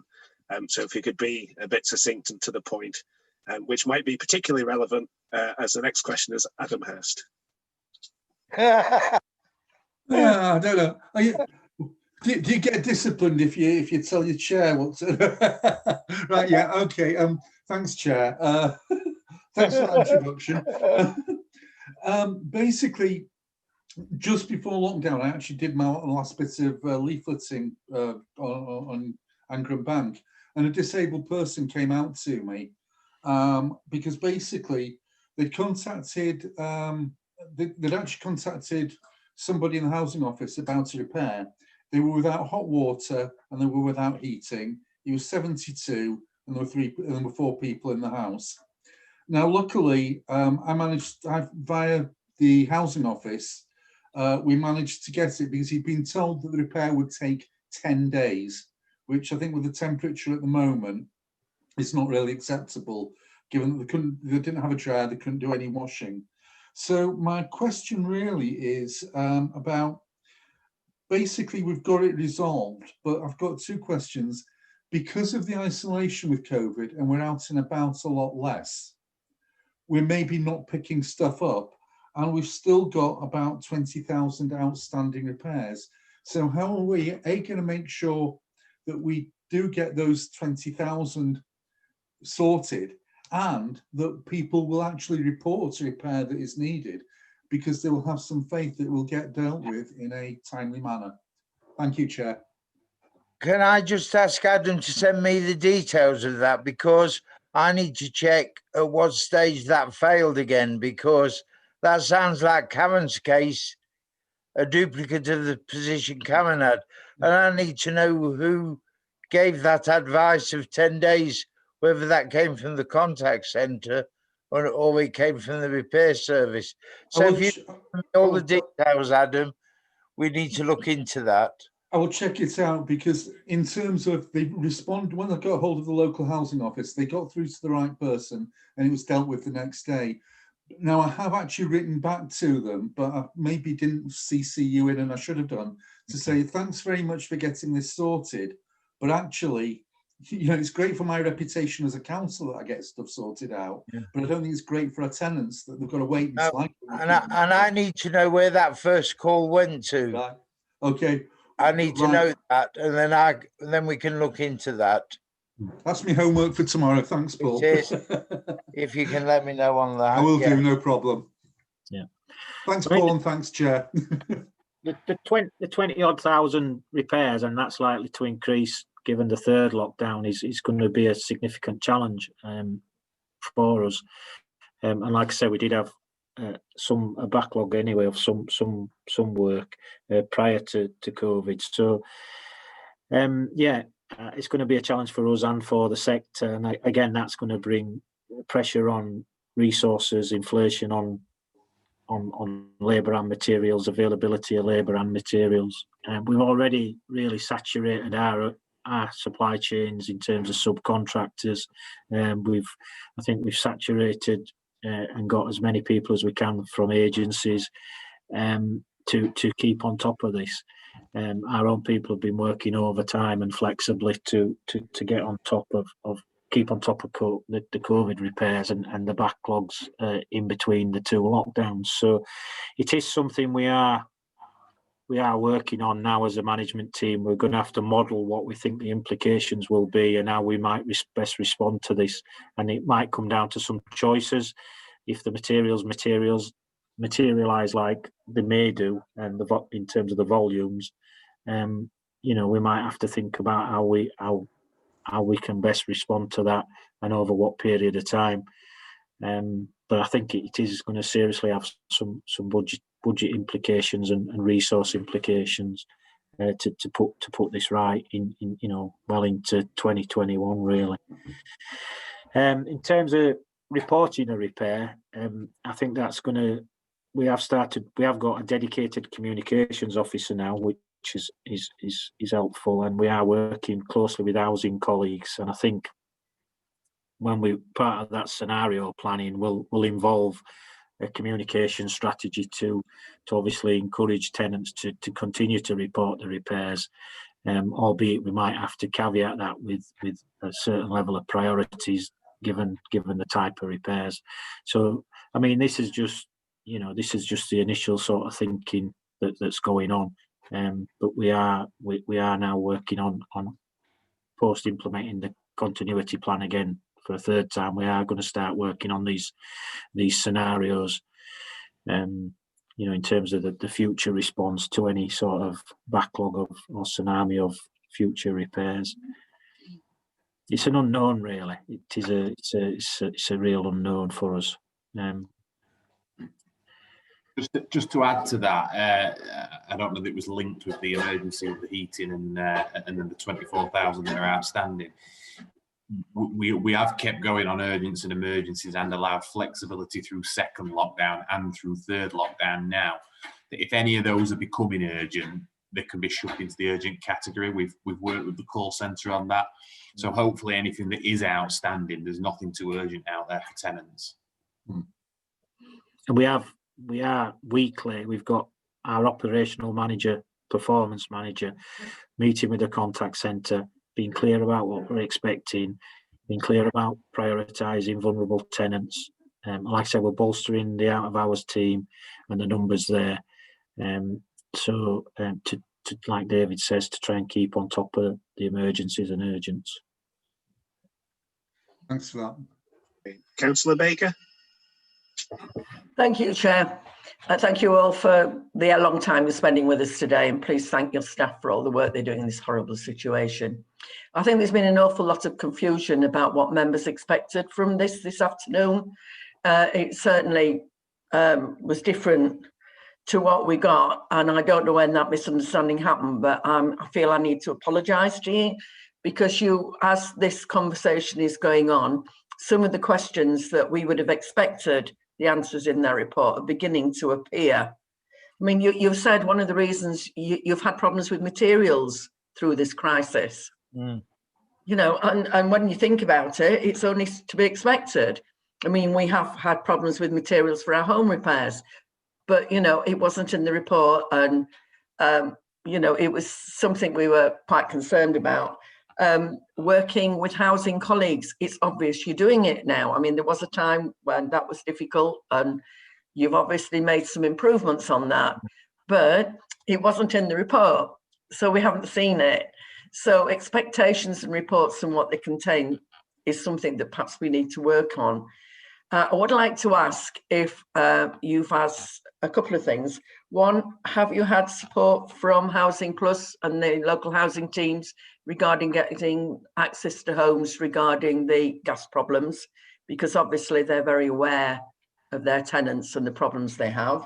And also, as you're doing these repairs, if you find that you've got one that is repeated in many homes at a similar time, how do you go about suggesting that that shouldn't be a repair, but perhaps should go onto the investment programme?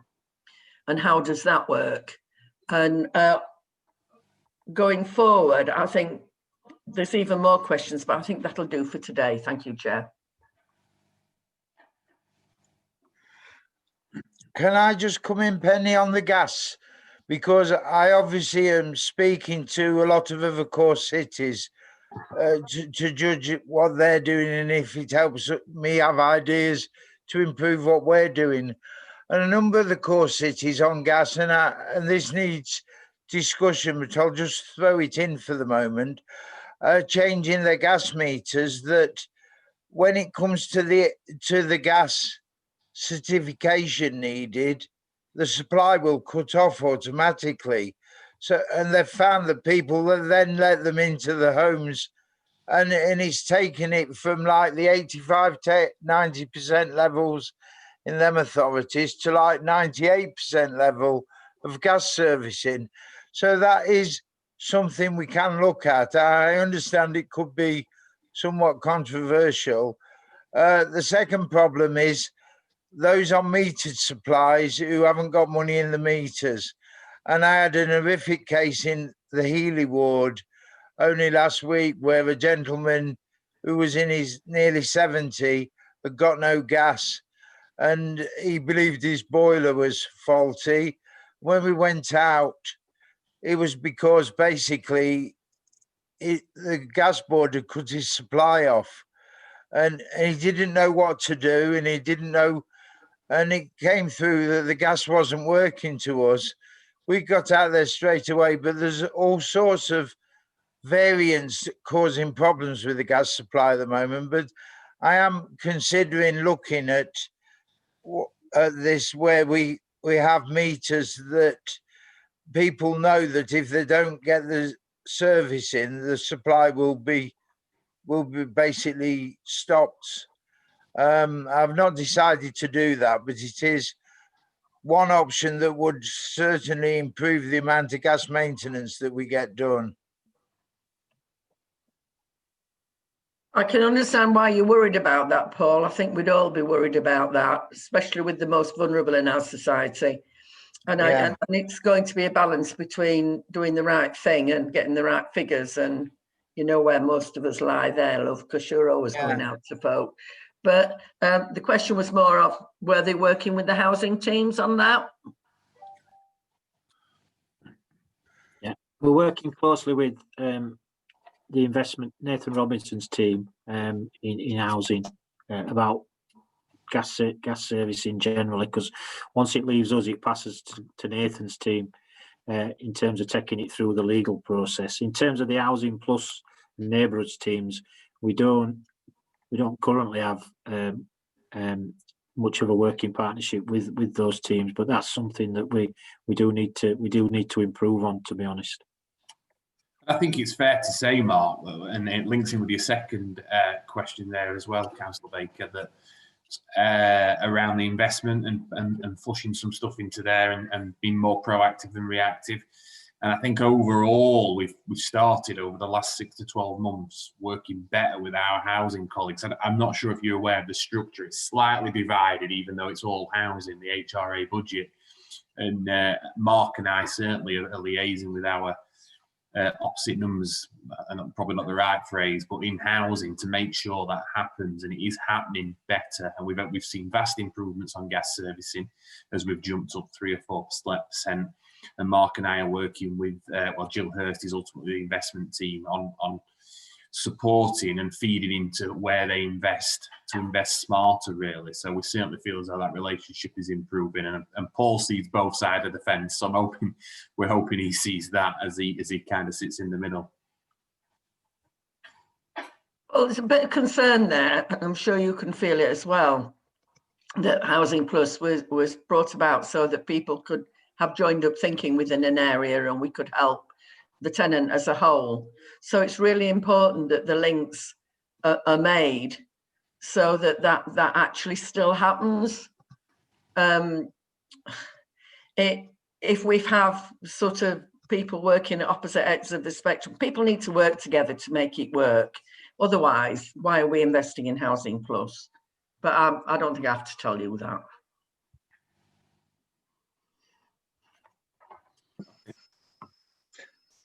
Right, and I think the rest of the committee would probably echo that sort of statement. The purpose of Housing Plus was to try and exactly do this type of thing. So officers that went in, met the tenants, would see some problems, get them dealt with, and move on. So I'm sure we all echo that to Paul. Councillor Shaw, do you want to go ahead with your question, please? Thank you, Chair, and thank you, Mark, and thank you, Paul, for your report and your answers to the questions so far. I think my question's been touched upon a few times, but it's about getting repairs fixed first time. What the levels were like pre-pandemic and how they've been affected during the course of the several lockdowns, and because I'm not alone in having had lots of cases where things have gone on for months and months, and there've been lots of repeat visits, things are fixed, cases closed, cases reopened. So I just like if you give us some information about how that has changed over the course of the past year. Chip in on that one if you want, Mark. Our first time fix is measured by KPI as well, and it goes back to those measurements that we've probably not provided today. And our numbers remain fairly stable around 90%. However, obviously a lot of the properties have been impacted by having to cancel repairs at last minute. I mean, obviously the Monday announcement for Boris Kane was in place Tuesday morning, so it wasn't even a 2 to 3 day announcement like we had before. So we've had to cancel stuff. So we've been quite heavily impacted on getting some of those repairs or getting back to some of those repairs as the roller coaster has gone throughout the last, well, what is now almost a year. Additionally, the materials impact has obviously impacted some of the jobs that we've got where we on special orders for materials, or we struggle to get the supplies into the stores. So there's been a number of things to impact that first time fix that we aim for with customers. But on the flip side, the measurement and the reading has remained fairly stable, but purely because a lot of our urgents and emergencies we can turn up and close on first time because of the nature of them. So it's actually probably disguised a little bit by some of the stuff where we've got that delay in repairs, to be open and honest about it. But some customers have been impacted predominantly because of the cancellation of repairs and the materials issue. Oh, thank you. And last but not least, Councillor Dale. Thank you. Yeah, thank you everyone for everything that you've done over this dreadful last 10 months, and also for actually managing to answer some of these questions that you probably weren't expecting this evening. It has reassured me actually that the work is ongoing and things are improving. It's just the situation that we're in which is probably delaying things slightly. Councillor Agenzio and McGowan touched on one of my questions, so I'm not going to go around it too much, and I'd hope that we can look at it later on in another report. But I would like to see in a report back on apprenticeships is the opportunity to scope that out a bit further. So I know we're doing well and we have got apprentices, but what other opportunities are there within that department to bring about other forms of apprenticeships, whether they be graduate apprenticeships, or just bring more people through. The other thing for me is the voids. I understand that we will have had a situation where we've had, and actually we have cleared quite a few voids. If you look at it, 60, and I suppose some have come in and some have gone out. But what I'd like to know is, what is the makeup of those properties? We know we've got a long waiting list for people for housing, and how long on average have those voids been voided for? What is the usual turnover for voids, and when do we envisage that the majority of these properties will be back up for letting? That's one area. And just one final question. I've had an incident, a piece of casework today where we're looking at aids and adaptations on properties. So we're looking at a significant piece of work on a property in my ward, which is a ground floor extension, and we are subcontracting that work out. And I'm wondering, do we ever feel that we will have capacity as a service to be able to do our own building work around aids and adaptations? Can I come in first on this one? I'll just address the apprenticeships for you, Dawn. The apprenticeships that we've taken on within the repair service is specifically because I requested that to get us up to those numbers. Those apprentices we've took on have predominantly come from the selection and applications of apprentices on the intake earlier in the year that we didn't have the vacancies to take. Now, all the work and classification of how we employ apprentices is nothing to do with me as a cabinet member.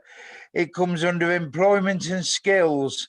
And if you really want a discussion on apprenticeships, you need to get Councillor Mohammed here. So this 45 into repair service was just a one-off that we used. And if you want to talk about this generally and how we do that, then I'm happy to come, but we do need Councillor Mohammed here. It is her portfolio. What I can tell you, because I asked for the figures this week, within the housing service at the moment, and I don't think this includes the new ones that we've got starting, we have 102 on apprenticeships, 11 on traineeships, and 8 graduate places. So that's 121, and then the 45, I think, and that's within my portfolio. Over the council, I wouldn't be able to tell you, but Councillor Mohammed will know those figures. So I would suggest if there's a great interest in apprenticeships, we do get to a scrutiny meeting, because she has all the background info that we don't have, of course. And the last part, what was the last question you asked, Dawn? Last one, Paul, was around aids and adaptations. I've got an ongoing case. It's taken over a year so far for us even to find someone to do the work. And I was wondering if we'd ever be in a position to have our own team to do the aids and adaptations, the big building work. So the plan with aids and adaptations was to terminate the MEAS contract. This was prior to the March COVID lockdown. But just as that was about to go out to tender, and the tender was only going for 2 years, because the plan was to move within 2 years, we would have enough qualified staff in repairs and maintenance service to take this in-house, but we wouldn't have them initially. So we were going to go on a 2-year contract out, and that was around the March time. Because of the COVID lockdown, I increased or extended the MEAS contract for a further 6 months. With this lockdown, it's raised the issue that I'm going to have to discuss this with Janet and Jill in the next week, really, but that is the plan. The plan is definitely to revert this, as well as a number of other programme work through Jill Hurst's team, into the repair and maintenance service over the next 2 to 3 years. Yeah, thanks, Paul. I think for this one, it's a really significant piece of work. It's an actual extension on the ground floor. So it's that kind of, it's not an handrail or a bath or whatever. And I just wondered if it's a significant tens of thousands of pounds worth of work, what we'll be paying for. And I'm just wondering if we'd ever be in a position within our own buildings and repair service to be able to do that ourselves. The plan was 2 years. I think Mark will correct me if I'm wrong, but that was the planned time for us to take this contract in house to do it fully. Yeah. The at the beginning of the document, where we said we had some plans to do more planned heating work and acquisitions and bigger fire damage jobs and work with CDS. That was the start of. We've got a QS now. We're building a planned works team. We're going to use that as the platform to build this planned works team. Work towards a 2-year then, and look at doing the aids to adaptation work as well, plus elemental work in void properties. You know, but again, that's why I flagged it at the beginning of the document. It's legged us up really, the COVID, and again with the future potential demand. If that comes through, again, that could have an impact in terms of when we'd be ready. I think your own experience of that particular extension just though is probably an indication of the availability of resources and maybe materials, and it might there's a challenge for the sector there really generally. So but yeah, the ambition is that we get on top of repairs, core business, repairs, voids, gas, with all the plans that we've got, then we build on the acquisitions, the voids, and some of the planned work with CDS, and then we move into such as the aids and adaptations, and then really ambitious is to start building houses, but that's for another day, I suppose. It would be good, Chair, if we could come back at some time in next year and just discuss the long-term plans that we've put in place for the RMS, which we'd be very happy to do. Yeah. Thanks. Paul, I didn't want to just harbour on it, but nobody really answered about my voids. I know you said but I'm happy for that to come a later date in another report. I just think it'd be good to know what the general turnaround would potentially we would want it to be, and how long it might take to get these 200 properties back in. I think Mark can answer that. Yeah, well, we're currently working with Lisa Wallace in housing services. She's leading on a project to look at the end-to-end process on voids to try and improve performance overall, because it's not where we would like it to be. So I mean, it would be better if I spoke to Lisa, and she's done a lot of analysis on the key times and the number of voids, the type of voids, are they held for decants or structural issues, and are they management voids, non-management, and that would give you a better overview and understanding of it, the numbers that are with us, and the elemental ones. So I'll speak to Lisa, and we can bring a more thorough report back on that. Thank you. Yeah. Okay, thank you. Oh, and Councillor Wood's suggestion, I don't want to be presumptuous to assume I will be the chair in the next municipal year, but I'm happy enough to put it on a list of items for the chair to consider with the committee as they set their programme in the next municipal year, because I think it would be worth sort of looking at that in a level of detail. So that's sort of our time allotted and all the questions. So we got them all in. Just thank you to Nathan, Mark, to David, and to Paul for the time you've given us tonight. We've taken up a lot of your evening. I know you probably don't have anywhere to go, but you probably do have something better to do in an evening. And so thank you for your time, and we'll let you off to go and do whatever it is that you've got. All right, thank you all very much. Thank you. You're welcome. Thank Bye. you. I think I've got a hand from Councillor Sanger. Andy. Yeah. Thanks, Chair. I'm sorry. I hadn't realised they were all going to leave. I mean, I think it's really good that we thank them, but I also think there's at least two different things we want out of this. One is we're back in lockdown, so when we're out of this, February, March, we do want to come back sort of in 3 months to have a review of the whole of what has been achieved in the last 12 months, compared with a normal year, and what the plan is to remove any backlogs, particularly the issue that Councillor Baker was talking about in terms of gas, where clearly there's some choices in terms of how you measure the KPI and how bad it is, but also in terms of things like the working from height, which clearly there has been a problem because we've not been able to do some of it in lockdown because it's just not been safe.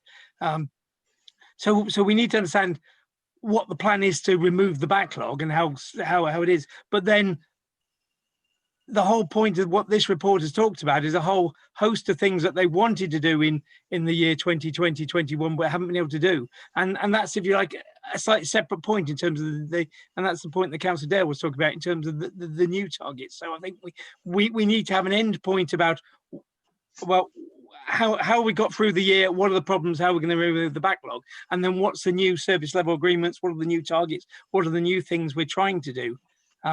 So I don't know if we can come back in 3 months with a what has been done over the year, and what are the performance, what do our customers think about it, as well as maybe a different report about looking ahead and all the exciting projects that they wanted to do and they've not been able to do. Yeah, I would second that if that's a proposal you're putting forward, Andy. Yeah. Okay, Deborah, you've just popped your hand up. Do you want to comment? Thank you, Chair. Yeah, it was just a comment about the timescale. Obviously, this current year's work programme completes in March, so that timescale of 3 months would have to stretch slightly to move into the next work programme. Usually the new work programme begins around June, July time.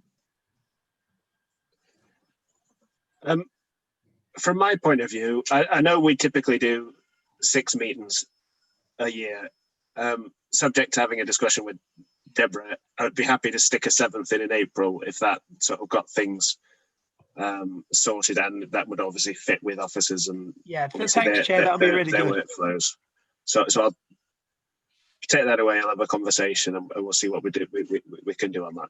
Okay, that'd be really good, Chair. I mean, the report they gave us wasn't what we expected and what we felt we'd asked for. So, and I think we've had some clarity over what we really would like to see during this meeting. So that would really help a lot.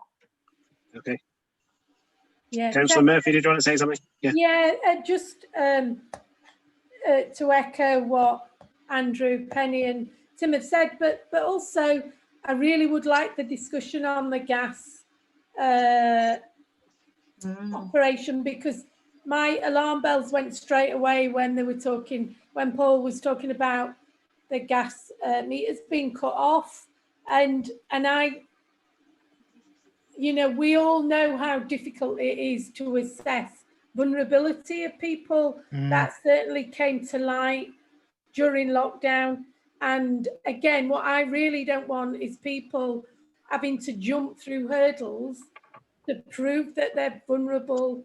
So I wonder, I just wonder whether we can spend a bit of time discussing such an important issue as that, so that we can then take it to Paul and the team, rather than it come to us, this is how it's going to work. We're the people on the ground, and I know, like Adam said earlier, we're not visibly out and about, but I'm still in touch with all of my tenants through the Taras and via phone calls, etc. So we can certainly do a bit of kind of liaison and communication with people, and we've got our virtual surgery set up, so I'm sure we can do some work to go towards that discussion as well. I don't know what other people feel about that, but I really think it's an important topic that we ought to be discussing, perhaps in April or before that. Okay, I think before that will be a bit tough because we've got other things that we've had requests for, but and also I think April, if we can get it in, gives enough time for hopefully to clear this lockdown period and for them to have a decent time to assess it. Councillor Hurst, you're waving at me. Yeah, I'm waving at you. Hello, I also want to say something. Yeah, I mean, I've sort of just gone and lost the agenda, the work plan, but reading through it, I think that there is an issue that lockdown for many people is going to exacerbate fuel poverty. because obviously we're at home a lot longer, and I don't think I think a lot of us weren't quite expecting such a severe lockdown during the coldest parts of the year. So I did notice there is some stuff in there, I think, about fuel poverty, but I think we do need to, and I know that we did discuss at some stage yesterday, issues around, you know, what help people may be getting. So I think issues in the work plan related to that may just need a little bit of tweaking, because I think that there are some additional problems that may be more acute because of the lockdown. Particularly, you know, you may be a furloughed worker, but if you're two people on minimum wage and you're on 80% of that, actually keeping your house warm at the moment is actually going to be a major issue. So I think that needs to be, we need to look at how we get that up on the agenda between now and next. And taking to everything you said, Ben, I'm going to mute and shut up now. Always appreciated, Adam.